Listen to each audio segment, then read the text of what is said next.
فأعوذ بالله من الشيطان الرجيم بسم الله الرحمن الرحيم سنة الله التي قد خلت من قبل ولن تجد لسنة الله تبديلا صدق اللہ العظیم۔ معزز ناظرین و سامعین، السلام علیکم ورحمۃ اللہ وبرکاتہ۔ معزز ناظرین، یوں تو آج موقع اور محل کے اعتبار سے اور جو ایام چل رہے ہیں اس کے اعتبار سے اور اس کا لحاظ کرتے ہوئے کسی اور عنوان کا انتخاب کیا گیا تھا، لیکن اس سے بھی اہم جو کہ شریعت کی تحفظ اور اسلامی قوانین کی تحفظ کا اہم تقاضا ہے، تو جس کے مد نظر آپ حضرات کے سامنے کچھ اعلان اور کچھ جو تحریر ہے اسے ہی پڑھ کر سنایا جائے گا، اور پھر آپ سے اخیر کے اندر ایک درخواست کی جائے گی۔ امید ہے کہ اس درخواست کے اوپر ہر ایک لبیک کہیں گے۔ تو چلیے، وقت تو ہمارے پاس کم ہی ہے، اور تحریر اور بھی تھی جن میں سے کچھ کا انتخاب کر کے آپ کے سامنے پیش کیا جا رہا ہے اور باقی رکھ دیا گیا ہے، اس لیے آپ اس کو بغور سماعت فرمائیں۔ اور یہ جو درخواست ہے، یہ تحریر ہے امارت شریعہ بہار اڑیسہ و جھارکھنڈ پھلواری شریف پٹنہ بہار کی طرف سے۔ محترم و مکرم جناب مصلیان کرام، السلام علیکم ورحمۃ اللہ وبرکاتہ۔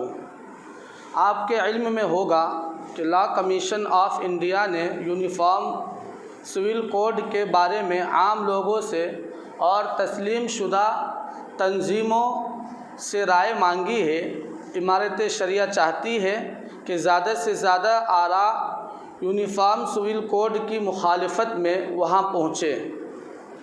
اس کام کے لیے جو ڈرافٹ تیار کیا گیا ہے اس کا نمونہ اس خط کے ساتھ منسلک ہے۔ میری درخواست ہے کہ جمعہ میں آپ حضرات اس کو سنیں اور تقریر کے ذریعے سے آپ اس کو ملاحظہ کر کے اس کے اوپر جو عمل ہے اس کے لیے آپ تیار رہیں۔ مسلم پرسنل لا پر اعتراضات کی حقیقت۔ مسلم اسکالروں اور علماء کی ذمہ داری بنتی ہے کہ وہ ان اعتراضات کی حقیقت کو سامنے لائے اور بتائیں کہ عورت کے مسئلے اور ان سے متعلقہ احکامات میں صحیح اور درست وہی ہے جو اسلام نے کہا ہے۔ مثلا نابالغی کی شادی حکومت کے نظر میں قانوناً جرم ہے، لیکن یہی قانون داں حضرات اس بات کو جائز قرار دیتے ہیں کہ اگر نابالغ لڑکے اور لڑکی نے آپسی رضامندی سے جنسی تعلق قائم کر لیا تو اس میں داروگیر کی گنجائش نہیں۔ ایک طرف تو نابالغی کے اندر اگر کوئی بچہ بچی شادی کر لیتے ہیں تو حکومت کہتی ہے کہ یہ غلط ہے، لیکن بغیر شادی کے ساتھ میں رہے تو اس کو وہی جو حکومت داں ہیں اور اپنے آپ کو دانشوران کہتے ہیں وہی اس کو جائز کہتی ہے۔ البتہ ناجائز طریقے سے نابالغی کے عمر میں رضامندی سے زنا کرنا ان کے نزدیک جائز ہے۔ شریعت کہتی ہے کہ جائز طریقے سے نکاح نابالغی میں بھی جائز ہے۔ اسی طرح 4 شادیوں کا مسئلہ ہے۔ شریعت نے 4 شادی کرنے کا نہ تو حکم دیا ہے اور نہ ہی اسے جائز اور نہ تو اسے لازم قرار دیا ہے۔ یعنی کسی شخص کو شریعت یہ نہیں کہتی ہے کہ آپ 4 شادی کر ہی لیجئے، اور نہ ہی کسی کو اس کا مکلف بناتی ہے، لازم قرار دیتی ہے۔ یہ تو صرف ایک اجازت ہے جو عدل جیسی سخت شرط کے ساتھ دی گئی ہے۔ یعنی صرف اجازت ہے کہ اگر کوئی شخص 4 شادی کرنا چاہے تو اسے اجازت ہے، وہ کر سکتا ہے، لیکن شریعت یوں ہی اجازت نہیں دے دیتی ہے، بلکہ عدل و انصاف کو وہ قائم رکھ سکتا ہے تو اسے اجازت ہے۔ لیکن اگر کسی ڈر ہے کہ وہ اگر ایک شادی سے زیادہ کرے گا تو وہ حقوق صحیح ڈھنگ سے ادا نہیں کر سکیں گے، چاہے وہ جسمانی حقوق ہو، چاہے وہ کسی اور اعتبار سے نان نفقہ سکنا کے اعتبار سے حقوق ہو، اگر کسی میں بھی اسے ڈر ہے کہ وہ ادا نہیں کر سکتا ہے تو پھر اسے شریعت منع کرتی ہے کہ آپ ایک پر ہی اکتفا کریں، اور بلکہ ایک پر بھی، ایک شادی کی بھی شریعت اس وقت اجازت دیتی ہے جب کہ اس کے حقوق کی بھی ادائیگی کے اس کے اندر طاقت ہو، تب جا کر شریعت کہتی ہے۔ تبھی تو خطبہ نکاح کے اندر بار بار پڑھا جاتا ہے یا ایھا الذین آمنوا اتقوا اللہ حق تقاتہ، کہ تم اللہ سے ڈرتے رہو، یا ایھا الناس اتقوا ربکم الذی خلقکم والذین من قبلکم لعلکم تتقون۔ بار بار تقوی کا، اللہ کے ڈر کا، اللہ کے خوف کا یہاں پر اعلان اور یاد دہانی کرائی جا رہی ہے کہ تمہیں اللہ سے ڈرتے رہنا ہے۔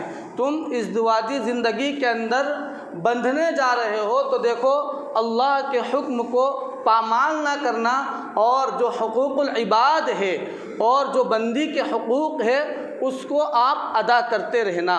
تو شریعت تو بار بار ایک شادی پر بھی اللہ سے ڈرتے رہنے کا، عدل و انصاف کا اور اس کے حقوق کے ادا کرنے کا حکم دے رہا ہے، چہ جائے کہ 4 شادی کر کے یوں ہی نا حکم اور نا انصافی کا حکم دے۔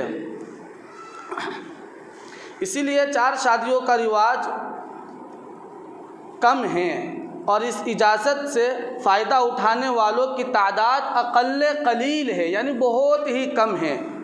لیکن میڈیا نے اس کا پروپیگنڈا اس طرح کر رکھا ہے گویا سارے مسلمان 4 شادیاں کرتے ہیں۔ دوسری طرف دنیاوی قانون میں ساتھ رہنے کا تصور پایا جاتا ہے، بیوی نہیں ہے لیکن بیوی ہی کی طرح مرد کے ساتھ رہ رہی ہے۔ قانون نہ صرف اس کی اجازت دیتا ہے بلکہ وہ جائیداد جو مرد نے ذاتی جد و جہد سے حاصل کیا ہے وہ اس کے ترکے میں حصہ پا لے گی۔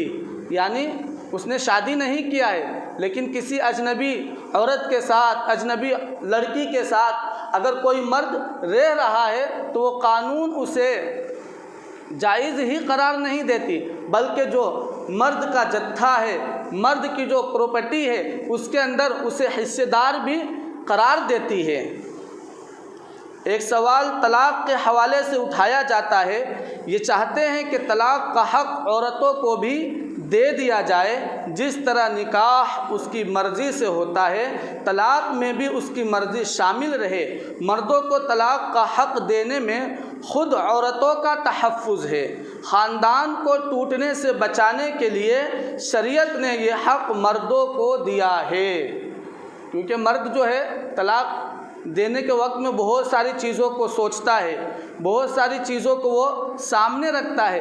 اگر یہی حق عورتوں کو دے دیا جائے تو پھر وہ اسی کے لیے تحفظ کا ذریعہ نہیں ہوگا بلکہ اس کے لیے وہ اس کی بربادی کا ایک طرح سے سبب بن جائے گا کہ وہ جب چاہے گی، ذرا سے غصے ہوگی وہ طلاق دے دے گی اور طلاق مانگنے لگ جائے گی۔ تو بہرحال خاندان کو ٹوٹنے سے بچانے کے لیے شریعت نے یہ حق مردوں کو دیا ہے۔ ایسا بھی نہیں ہے کہ اسے بالکلیہ اس حق سے محروم کر دیا گیا ہے، شریعت نے بالکل عورتوں کو اس سے محروم نہیں کیا ہے بلکہ اس کی بھی صورتیں رکھی ہے، اس کے بھی کچھ آپشن دیے گئے ہیں کہ اگر آپ کو ساتھ میں نباہ نہیں ہو رہا ہے تو اس کے وجوہات بتا کر بعض حالتوں میں قاضی سے اپنا نکاح فسخ کرا سکتی ہے، یعنی معاملہ رفع دفع کر کے اپنا نکاح توڑ سکتی ہے، اور بعض حالتوں میں خلا لے کر جان خلاصی کروا سکتی ہے۔ ایک سوال 3 طلاق کے نفاذ پر بھی اٹھایا جاتا ہے کہ 3 طلاق ایک مجلس میں دینا شریعت کے مقرر کردہ طریقے کے خلاف ہے۔ اعتراض کرنے والے یہ بات بھول جاتے ہیں کہ ایک ہے کسی چیز کا غلط استعمال، ایک ہے کسی چیز کا غلط استعمال اور ایک ہے غلط استعمال کے نتائج و اثرات۔ تین طلاق کا یکبارگی استعمال واقعتاً غلط ہے، لیکن استعمال کے غلط ہونے کی وجہ سے اثرات کے طور پر نکاح ٹوٹ جائے گا اور عدد کے اعتبار سے حکم لگایا جائے گا۔ ایک اور سوال یہ بھی کھڑا کیا جاتا ہے کہ عورت بوڑھی ہو گئی اور اس کے شوہر نے طلاق دے دی، عمر کی اس منزل میں اس کی شادی بھی نہیں ہو سکتی، پھر وہ کس طرح زندگی بسر کرے گی؟ اس حالت میں اس کا کھانا خرچہ ان لوگوں پر لازم ہے جو عورت کے پاس مال ہونے کی صورت میں اس کے وارث ہوتے ہیں۔ میکے میں بھی کوئی نہیں ہو تو حکومت اور امارت شریعہ کے امیر اس کے ولی ہوں گے۔ طلاق کے حوالے سے یہ بات بھی کہی جاتی ہے کہ غصہ اور نشے کی طلاق کو نافذ نہیں ہونا چاہیے، غصہ اور نشے کی طلاق کو نافذ نہیں ہونا چاہیے۔ طلاق تو غصہ میں ہی دی جاتی ہے۔ غصے کی طلاق کو نافذ نہ ماننے کا مطلب ہوگا کہ طلاق تماشا بن کر رہ جائے اور اس کے اثرات واقع نہ ہو۔ یعنی کوئی بھی شخص ہے وہ اپنی بیوی کو طلاق دے رہا ہے تو وہ غصہ ہی میں دے گا، لڑائی جھگڑے کے بعد ہی دے گا، کوئی خوشی اور کسی سے اچھی حالت کے اندر وہ طلاق نہیں دے گا۔ کہیں آپ نے نہیں سنا ہوگا کہ کوئی شوہر اپنی بیوی سے کہتا ہے کہ میں تم سے بہت محبت کرتا ہوں، میں تمہیں بہت چاہتا ہوں، تم مجھے دل و جان سے پیاری لگتی ہو، میں تمہیں طلاق دیتا ہوں۔ کہیں ایسا سنا؟ تو بہرحال غصہ ہی کے اندر طلاق ہوتی ہے، اور اسی کو اگر نہ مانے تو پھر یہ طلاق اور شریعت جو ہے ایک کھلواڑ بن کر رہ جائے گا۔ اسی طرح نشہ کی طلاق کا معاملہ ہے۔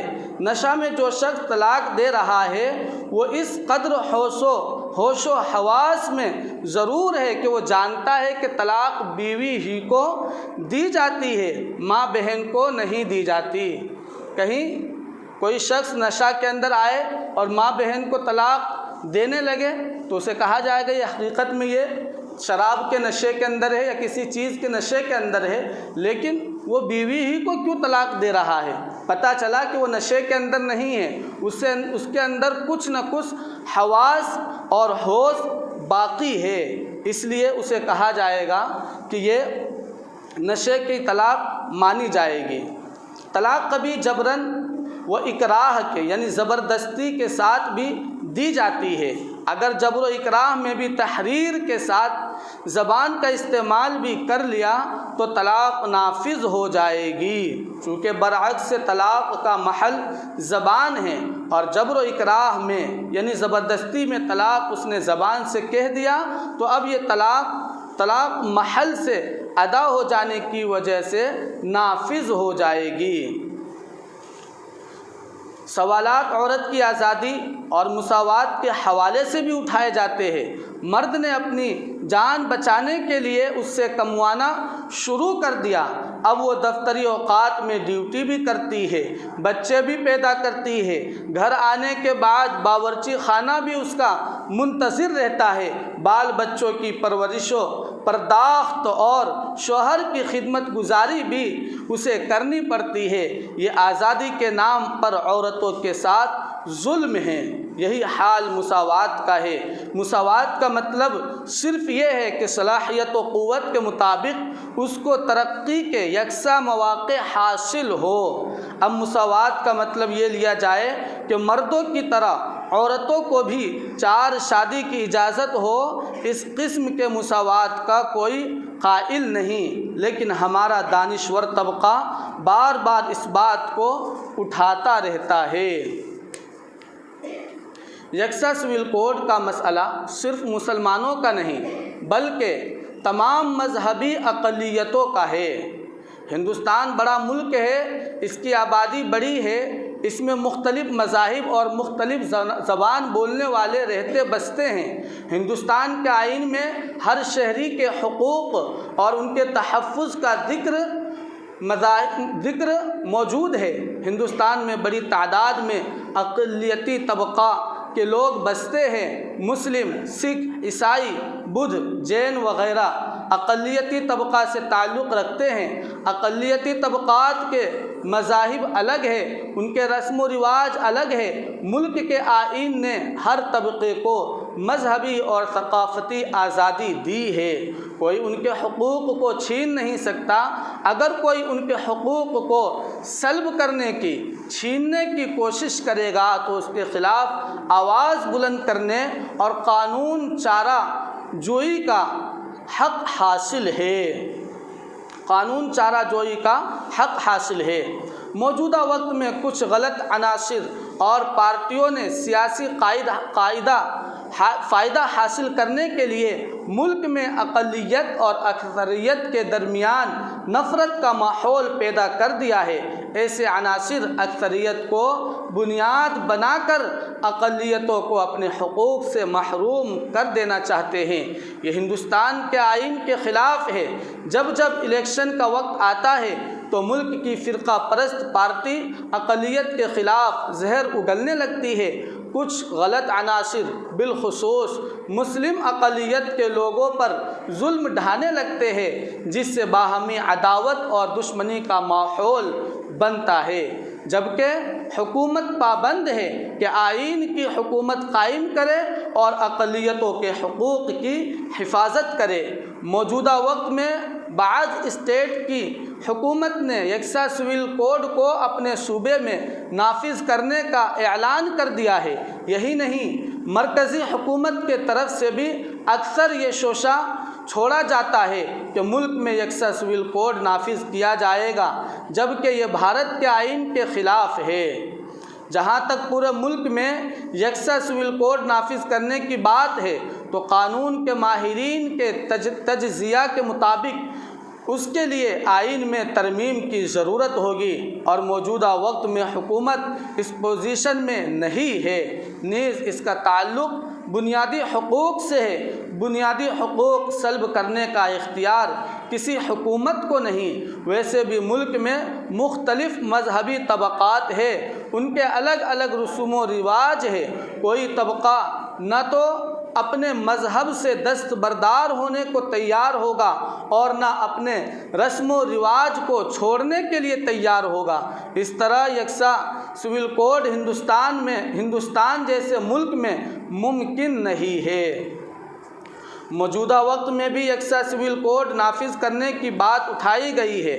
یہ مسئلہ صرف مسلمانوں کا نہیں ہے، یہ مسئلہ تو ملک میں بسنے والی سبھی مذہبی اقلیتوں کا بھی ہے۔ سکھ، بدھ، جین اور لنگایت طبقہ کے لوگوں کا بھی ہے۔ ان سب کے بھی مذاہب الگ الگ اور رسم و رواج الگ الگ ہے، جو سناتن دھرم سے الگ ہے۔ ایسا نہیں ہے کہ یہ مسئلہ پہلی مرتبہ اٹھایا گیا ہے، بلکہ بہت سی دفعہ ایسے حالات آئے ہیں کہ حکومت کی جانب سے اقلیتوں کے حقوق کو سلب کرنے کی کوشش کی گئی ہے تو تمام اقلیتوں نے مل کر ان کا مقابلہ کیا اور حکومت کو اپنا فیصلہ واپس لینے پر مجبور کر دیا۔ موجودہ وقت میں ملک میں نفرت کا ماحول پیدا ہو گیا ہے۔ اقلیت اور اکثریت کے معاملے کو اٹھا کر سیاسی فائدہ حاصل کرنے کی کوشش کی جا رہی ہے۔ نفرت کا ماحول پیدا کرنے والے تھوڑے لوگ ہیں۔ اللہ کا فضل ہے کہ برادران وطن کا بڑا طبقہ نفرت پھیلانے والوں کے خلاف ہے۔ اس لیے اس کی سخت ضرورت ہے کہ نفرت کے ماحول کو ختم کرنے کے لیے آپسی میل محبت کو بڑھایا جائے، اچھے اور سیکولر برادران وطن کے ساتھ رابطہ کو مضبوط کیا جائے، ہر گاؤں اور محلے میں میٹنگ کی جائے۔ موجودہ وقت فتنے کا ہے، لوگوں کو مشتعل کرنے کے لیے طرح طرح کے حربے استعمال کیے جا رہے ہیں۔ ایسے موقع پر اس کی سخت ضرورت ہے کہ بالخصوص مسلم سماج کے لوگ صبر و تحمل سے کام لیں، استقامت اختیار کرے، آئین کے مطابق شر اور فتنے کے دفاع کے لیے قانون کا سہارا لے، کسی بھی حال میں بے حوصلہ نہ ہو۔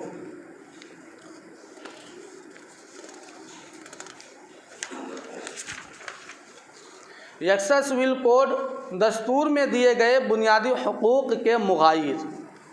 ملک میں یکساں سول کوڈ کا نفاذ، دستور ہند میں دیے گئے بنیادی حقوق اور یہاں بسنے والے مختلف تہذیبوں کے رواجی قانون سے قطعی مغایر ہے۔ اس سے قومی یکجہتی کے بجائے ملک میں انتشار و اضطراب کا ماحول پیدا ہوگا، کیونکہ دستور ہند کی آرٹیکل 25 یعنی 25 میں مذہبی قانون کے تحفظ کی ضمانت دی گئی ہے، اور اس کو ناقابل تنسیخ بنانے کے لیے دستور کی آرٹیکل 13 میں یہ بات صاف کر دی گئی ہے کہ حکومت کوئی ایسا قانون نہیں بنا سکتی جو بنیادی حقوق کے خلاف ہو۔ معلوم ہوا کہ دفعہ 44 جس میں یکساں سول کوڈ کے نفاذ کی بات لکھی ہوئی ہے وہ دفعہ 25 سے متصادم ہے، جو کہ بنیادی حقوق کی دفعہ ہے۔ یکساں سول کوڈ کے نفاذ سے برادران وطن میں ناراضگی پیدا ہوگی۔ مثلاً ہندوؤں کی مختلف ذاتیں ہیں اور نکاح کے سلسلے میں ان کے الگ الگ طریقے ہیں۔ شمالی ہندوستان میں ماموں اور بھانجی کے درمیان شادی کا تصور نہیں کیا جا سکتا، لیکن جنوبی ہندوستان میں بہن کا اپنے بھائی پر حق سمجھا جاتا ہے کہ وہ اس کی بیٹی سے شادی کرے۔ قبائلیوں کے یہاں خاندانی رسم و رواج بالکل مختلف ہے۔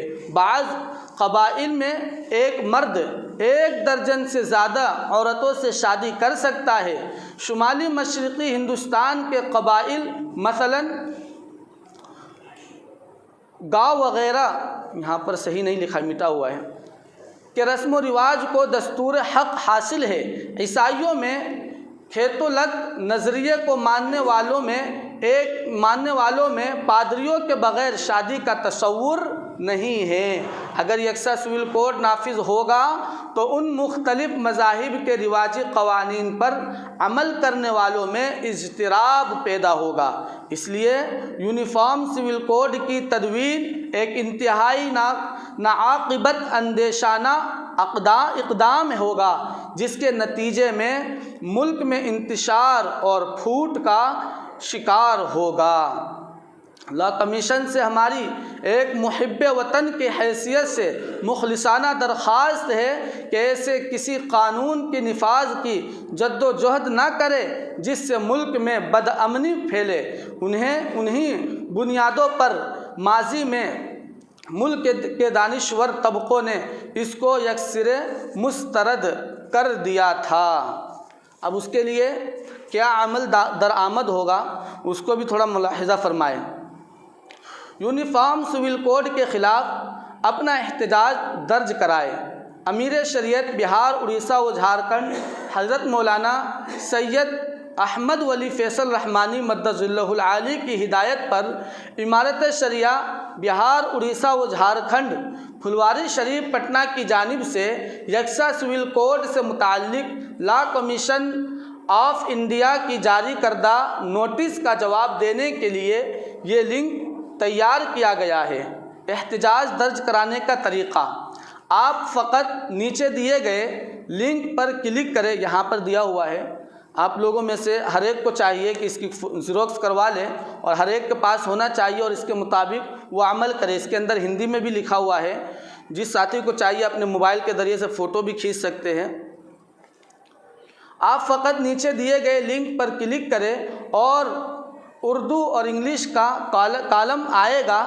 کسی ایک کو کلک کریں گے تو آپ کی خدمت میں امارت شریعہ کا خط سامنے آ جائے گا، جس کے آخر میں نیچے نام لکھنے کا باکس ہے۔ آپ وہاں نام کے خانہ میں اپنا نام لکھیں، اسی کے ساتھ جی میل کھولیں اور اس کا آپشن آئے گا جی میل کھولے کا، اسے کلک کرتے ہی آپ اپنے جی میل اکاؤنٹ میں پہنچ جائیں گے اور جوابی مواد آپ کے نام کے ساتھ سامنے ہوگا۔ اوپر دائیں جانب سینڈ کے نشان پر کلک کر دے، لا کمیشن کو آپ کا جواب پہنچ جائے گا۔ یہ موبائل کے اندر بھی اس کی لنک دی ہوئی ہے، اگر کسی کو چاہیے تو ہم سے وہ رابطہ کرے، اور چاہیے نہیں بلکہ ہر ایک فرد کو چاہیے کہ وہ اپنے موبائل سے، اپنے بچوں کے موبائل سے، جتنے بھی ان کے پاس آئی ڈی بنی ہوئی ہے، ہر ایک موبائل سے وہ کرے، تاکہ ہماری شریعت اور اس کی تحفظ کے لیے ہمارا بھی اس کے اندر احتجاج درج ہو جائے، اور ایسے موقع پر جب ہم اپنی شریعت کے تحفظ کے لیے کھڑے ہوں گے تو اللہ کے یہاں ہمارا بھی نام آ جائے اور اجر کے اندر ہم بھی شامل ہو۔ اللہ تبارک و تعالیٰ سے دعا ہے کہ اللہ تبارک و تعالیٰ ہمارے دین کی، ایمان کی، شریعت کی تحفظ فرمائے اور ہمیں اپنے دین کو سمجھ کر اس کے اوپر عمل کرنے کی توفیق عطا فرمائے، اور ہر ایک سے پھر اپیل ہے کہ اس کے اوپر عمل کریں اور زیادہ سے زیادہ آپ لوگ اس کی طرف توجہ دیں۔ سبحان اللہ و بحمدہ، سبحان اللہ العظیم۔